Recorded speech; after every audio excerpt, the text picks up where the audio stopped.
క్రైస్తల ఎడార్ల సెలయేర్లు April 5. అప్పుడు నీవు నీ ఇంటిలోకి వచ్చి నీవును నీ కుమారులను లోపల నుండి తలుపు మూయవలెను. 2 రాజులు 4:4.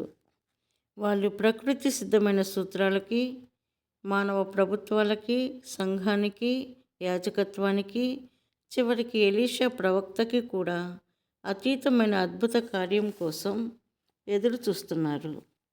కనుక దేవునితో ఒంటరిగానే ఉండాలి. మరెవరూ వాళ్ళతో ఉండకూడదు.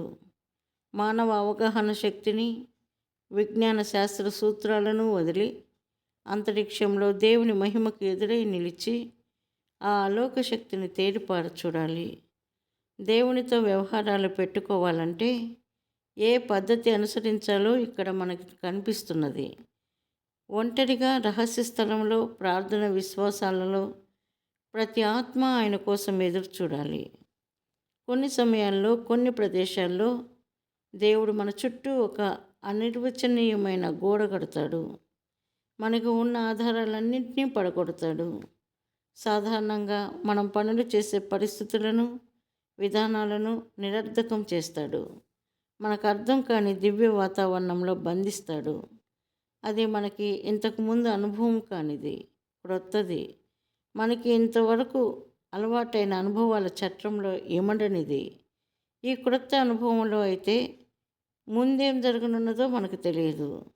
మన జీవితం అనే వస్త్రాన్ని దేవుడు తన స్వరూపం వచ్చేలా కత్తిరిస్తాడు.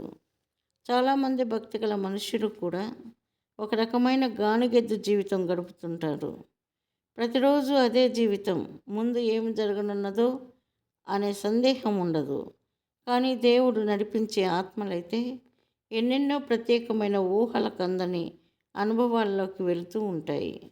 దేవుడు తమని నడిపిస్తున్నాడు అన్న విషయం తప్ప మరేదీ తెలియని అనిశ్చిత పరిస్థితుల్లో ఆయన బంధిస్తాడు. వాళ్ళు దేవునిపై తప్ప మరిక దేని మీద ఏ విధంగానూ ఆధారపడడం వీలు కాదు.